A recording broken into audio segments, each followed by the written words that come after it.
Bonjour à tous et bienvenue à votre revue quotidienne des titres de la presse nationale. Patrice Talon face à la communauté Peul, un sujet qui fait la une. Le potentiel titre rencontre de Patrice Talon avec la communauté Peul, des approches pour la cohésion et lutter contre la stigmatisation. La cloche annonce Patrice Talon face à la communauté Peul du Bénin, déconstruire les clichés de la stigmatisation. Et le routier confirme rencontre de Patrice Talon avec la communauté Peul, lutter contre la stigmatisation. Du côté de l'économie, cap sur la bancarisation et la digitalisation. Le potentiel à nouveau s'intéresse à une mesure phare, taxe de 1% sur les paiements en espèces supérieurs à 100 000 francs CFA, bancarisation et transparence économique, deux arguments convaincants de la DGI. Décryptage Info revient sur ce sujet en manchette avec budget de l'État 2025, les priorités économiques et sociales pour un développement inclusif. Toujours selon le DGI, des mesures fiscales sans nouveaux impôts sont au programme. Vers une révolution numérique au Bénin, la cloche annonce réforme des paiements douaniers.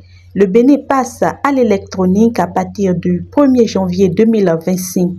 Dans le même registre, le Télégramme met en avant PAG 2021-2026 dans l'OME Plateau, la révolution numérique pour un enseignement moderne. La révolution numérique pour un enseignant moderne. Parlons finances et défis politiques. Gasquiani Info affiche l'an 2025 les défis qui attendent Patrice Talon et en complément, loi des finances 2025, des clarifications pour éclairer les zones d'ombre. La cime de l'info apporte une autre perspective. Loi des finances 2025, fin de polémique sur le prélèvement d'1%. Le volet social toujours d'actualité. Le chasseur info informe.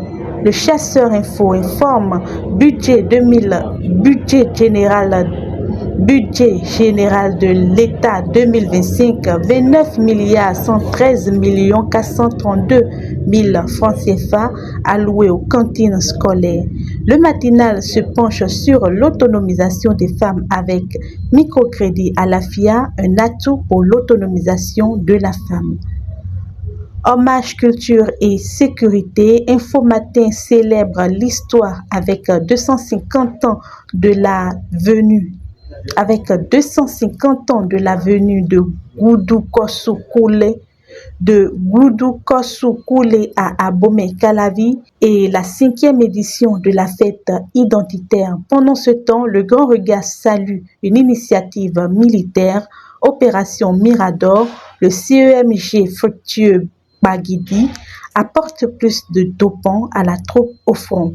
Réaction et controverses politiques. Dynamisme Info fait état de nouvelles accusations contre le Bénin. Le Niger fait plomber tout espoir de réouverture des frontières. Et les 4 vérités soulèvent un autre débat. Présumée présence de bases militaires françaises et achat de drones. Tiani accuse à nouveau le Bénin, la France et le Nigeria. Personnalité, distinction, le Béninois libéré intrigue avec Corneille à Tindéou, Béninois ou Allemand. L'intéressé répond et parle de 2026 et les 4 vérités concluent sur une note positive pour son engagement et sa contribution au développement de Porto-Novo. Karine Da Silva, distinguée aux côtés des présidents Talon et Vlavono. Voilà pour aujourd'hui, chers auditeurs.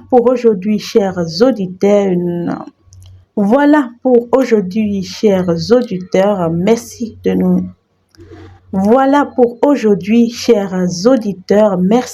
nous avoir suivis. Ibis TV, créé pour inspirer.